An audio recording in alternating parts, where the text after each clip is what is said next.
Hi gang, Kiwi Codger here, and welcome and thank you for joining me for episode 33 entitled The Warrior Gene. Now, since retiring 6 years ago, I've been reading and studying New Zealand history with a particular bias towards the Musket Wars, which went from 1806-ish through to about 1843-44.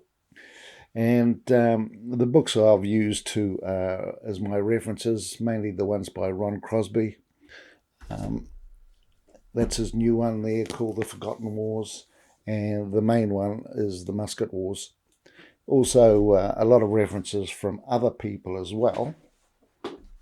And in fact, I have just read this book, Tribal Guns and Tribal Gunners, which talks about the use of cannon during the Musket Wars. And it's been a fascinating journey, but certainly the impression you get from these books, and it's not a great mystery. I mean, they're about war, so it's you get the impression that Maoridom is continually at war. Everyone is either planning a raid on somebody else, or is building their defences, going into treaties with other people, trying to get muskets. Everything is about war. And you have a feeling that the concept of a warrior gene is not stupid. So when I put up the episode 26, Hongi Goes to England, I got a comment from someone that said, I am one of Waikato's descendants. And if you remember, Hongi went to England and he went with the Reverend Kendall and Waikato, and Waikato was his aide-de-camp. And so I thought, that's interesting, a descendant of Waikato. I'll look up and find out a bit more about Waikato, because I didn't really know too much. And it turns out he was actually quite a peaceable sort of guy, and his take on all this warfare was that it was atrocious, and he didn't want a bar of it. What had happened is he'd come back from England with Hongi and all those guns, and then he'd been persuaded by Hongi to go on to the attack with the complete force down to Auckland. And you'll see that in my episodes, Killing Fields of Auckland, where they basically wipe out Ngāti Pawa, or force Ngāti Pawa to go inland after the defeat there. So I thought I'd look up some of the first-hand accounts of what Waikato was saying. So let's go and have a look at some of those. And I'm going to grab those from Marsden. Now, Marsden came out a number of times during this period of the Musket Wars. And on his fourth visit in 1823, he meets Waikato for the first time and gets to have a good chat with him. So let's quickly go and have a look at that. Okay, so here we are, Saturday, October the 11th, 1823. Now, just as a bit of a background, get some dates right. Hongi goes to England 1820, comes back 1821. Around about November 1821, he attacks Auckland. Very successful, goes down and attacks the Thames, and then goes back to the bay. In February 1822, which is about another month and a bit later, he heads down to the Waikato and defeats Waikato. He comes back about a year later, 1823, in the summer of 1823. He heads back down to Rotorua and attacks the Te Arawa people. So all this has happened, and now Marsden has come back in 1823. Okay, so let's have a look at this. Saturday, October the 11th, 1823. In the evening, I called upon Waikato, as I could not see him before, as he was out at work on his farm. We had a long conversation on the distressed state of New Zealand in consequence of their perpetual wars. He told me many thousands had been slain since his return from Europe, and that at Shangi's earnest request, that's Hongi, he had accompanied him in one expedition to the River Thames against Inaki or Hinaki. The scenes of slaughter and cannibalism at and after the battle in which Inaki was killed were so horrid and offensive to him that he could not eat anything for 4 days. He spoke with the greatest abhorrence of the cannibalism of his countrymen, and said that he would never go to war again, that Shangi had solicited him to accompany him in his last expedition against Rotorua, but he had refused to go.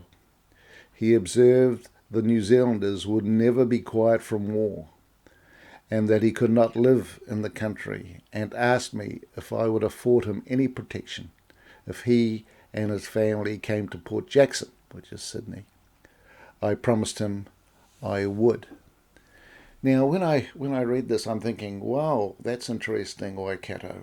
But how widespread was this move against warfare and this continual battle?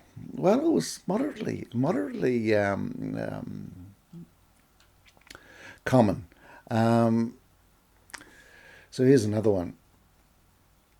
Several of the subordinate chiefs urged me to speak to Hongi, to give over fighting, as they wished to live at peace, and some of them requested me to take Shangi with me to Parramatta, and that this would tend to promote the general quiet. So, there was also, on one of his trips, a delegation of chiefs that asked whether he could Marsden could secure a area of Sydney that could be used as a place where Maori could go to escape the Musket wars.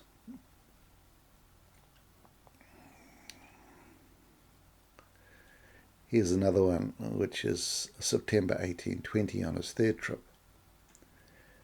At the River Thames, the chiefs on both the west and east side requested that they might have some protection afforded them from the British government.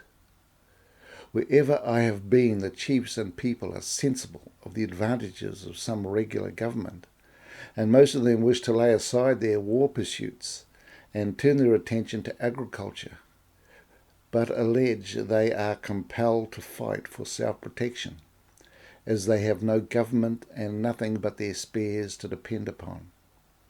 Many of the chiefs are very sensible men and well disposed, and would labour if they could only reap the fruits of their industry. But till there is some regular government, however small, the powerful tribes will murder and oppress the weak. I love this one. Wednesday, October the 8th, 1823. Shangi called upon me in the morning, that's Hongi Hika, and we had much conversation upon different subjects. He told me that he wished to return his attention to agriculture.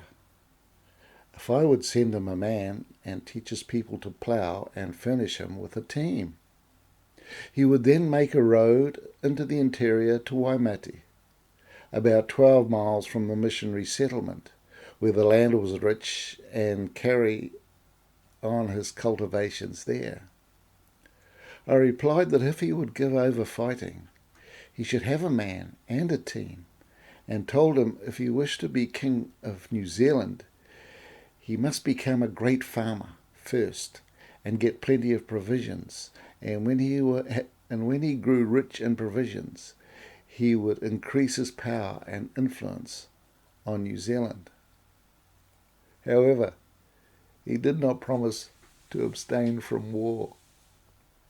So dear old Hongi, a wonderful strategist. He knows that he's got to have a thriving economy there so that he can purchase guns and cannons and ammunition and shot and all these things. So he knows how the world works, and here he is trying to con dear old Samuel Marsden to make him more efficient, and Marsden is trying to barter that against Hongi giving up fighting, And if he had been successful, and if Hongi had actually given up fighting and taken this approach and become incredibly wealthy and become effectively king, wow, what an incredible position in history he would now hold.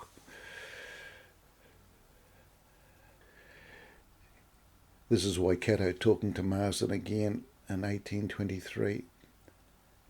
As for himself and some others, they were ashamed when called upon to join in an expedition not to go, as they would be considered as cowards if they did not, however much averse to war they were.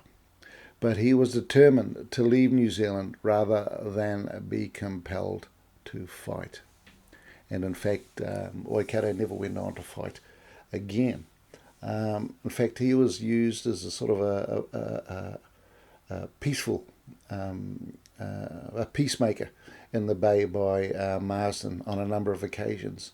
And Waikato went on to sign the He Whakaputanga, which is the Declaration of Independence by mainly Ngāpuhi chiefs.